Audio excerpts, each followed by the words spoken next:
জনৈক বক্তা বলেছেন, আলেমরা ইংরেজি শিক্ষা হারাম বলে মুসলমানদের অনেক দূর পিছিয়ে দিয়েছেন। এটা কি সত্য? দেখেন, আলেমরা ইংরেজি শিক্ষাকে হারাম কোথায় বলেছেন? বাংলাদেশে কোনো আলেম ইংরেজি শিক্ষা হারাম বলেছেন? আপনারা শুনেছেন কখনো? আমি তো শুনি নাই। বাংলাদেশের ইতিহাসে আমি কখনো শুনি নাই। একটা ঘটনা ঘটছে, সেটা হলো ইংরেজদের শাসনামলে অনেক মুসলমান ইংরেজি শিখত যাতে করে ইংরেজি সৈন্যবাহিনীতে যুক্ত হতে পারে। ইংরেজরা আমাদের এই মাতৃভূমিকে, ভারতবর্ষকে দখল করে রেখেছে বহু বছর, যুগ যুগ ধরে। তারা ছিল দখলদার, তারা ছিল আগ্রাসী, তারা ছিল আমাদের এই ভূখণ্ডের লুণ্ঠনকারী। সেই সমস্ত লুণ্ঠনকারীদের সৈনিক হওয়া, তাদের দালালি করা, এটা তখন হালাল ছিল না হারাম ছিল? সেই বাস্তবতায় যে কেউ যদি ইংরেজি শিখে, অর্থাৎ ইংরেজি তখন শিখতো মানুষ, ও ইংরেজদের দোভাষী হবে, দালালি করবে ওই কাজের জন্য, তাহলে সে দেশ, জাতি, নিজের দিন, ইসলামের সাথে বেঈমানি করছে, গাদ্দারি করছে। সে এই মুনাফিকদের এবং এই কাফিরদের, যারা এই প্রিয় মাতৃভূমি আমাদের গোটা ভারতবর্ষকে দখল করে রেখেছে, তাদের দালালি করার জন্য এই ইংরেজি শিখছে, সেটাকে ওলামা একরাম নিষেধ করেছেন। এটা আজকের প্রেক্ষাপটের কথা বলা হয় নাই। অতএব আলেমদের দোষ দেওয়ার আগে চিন্তা করতে হবে যে ওলামা একরাম বাংলাদেশে কোনো আলেম ইংরেজি শিক্ষাকে কি বলেন না, হারাম বলেন না, আমার জানা মতো উল্লেখ করার মতো অন্তত আমি তো শুনিনি। অতএব এরকম বললে সেটা ভুল হবে। ওলামা একরামের দোষ ধরার আগে সঠিকভাবে বুঝে শুনে ভেবে চিনতে বলতে হবে, এত সহজ না। ওলামা একরামের মূল কাজ হলো তারা কোরআন হাদিস বুঝে মানুষকে বুঝাবেন। যুগের ভাষা তাদেরকে বুঝতে হবে, তাদেরকে শুদ্ধ ভাষা শিখতে হবে, আন্তর্জাতিকভাবে দাওয়া পেশ করার জন্য ইংরেজি শিখতে হবে। দায়ী বিশেষ করে তাকে অবশ্যই ইংরেজি জানা দরকার, এবং বিশেষ করে নলেজের জন্য ইংরেজি শেখা উচিত। আলহামদুলিল্লাহ মাদ্রাসাগুলোতে সেটার চর্চা হচ্ছে, হয়তো পরিমাণ আরও বাড়ানো দরকার, কিন্তু গণহারে ওলামা একরাম এটাকে হারাম বলেছেন, এটা তথ্য সঠিক নয়। এটা যেই প্রেক্ষাপটে বলা হয়েছিল তখন সেটা সঠিক ছিল, সেটাকে দ্বিমত করার কোনো সুযোগ ক্ষমতা কারণ নেই। শিক্ষা ব্যবস্থা তৈরির উদ্দেশ্য সম্পর্কে লর্ড মেকলে, আপনারা শুনছেন এটা, উনি খুব সুন্দর একটা কথা বলছেন, খুবই চমৎকার একটা কথা। সেই কথাটা আসলে আমাদের সামনে বারবার আসে, কিন্তু এরপর আমরা এখান থেকে শিক্ষা গ্রহণ করি না।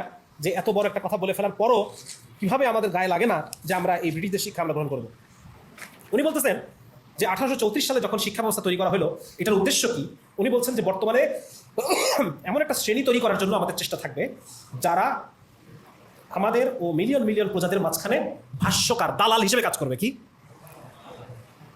এমন একটা জেনারেশন আমরা তৈরি করবো যারা আমাদের এবং এই যে নেটিভ যারা আছে এদের মাঝখানে দালাল হবে। দালাল এরা হবে এমন একটা শ্রেণী যারা রক্তে, গায়ের রঙে তো ভারতীয়, কিন্তু রুচি, মতামত, নীতি, বিচার বুদ্ধিতে হবে ইংরেজ।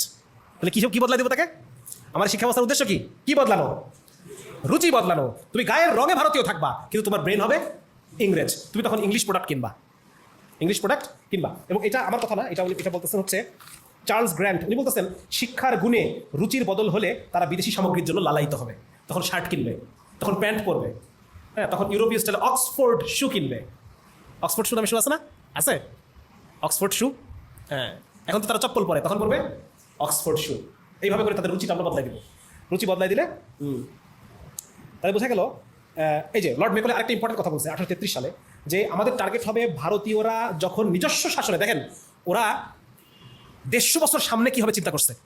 বলতেছে যখন আজ থেকে 100 বছর, 150 বছর পরে আমাদের শাসন আর থাকবে না, ভারতীয়রা যখন নিজস্ব শাসনে চলবে, তখনও যেন আমাদের আদব কায়দা অনুসারে চলে, আমাদের পণ্য ব্যবহার করে। এই চিন্তা মাথায় রেখে আমরা শিক্ষা ব্যবস্থা তৈরি করতেছি। তাই হয়েছে না? হয়েছে কি না? আমরা তো এখন ওদের চিন্তাধারায় লালন করি।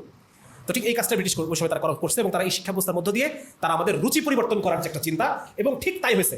যখন আমরা দেখলাম যে মাদ্রাজের কর্নেল বলল যে এদের রুচি আমাদের মতো না, এই জন্য আমাদের প্রোডাক্টগুলো এরা কিনতেছে না, ঠিক তার 90 বছরের মাথায় এই ফাইন এই চলে আসছে এখানে।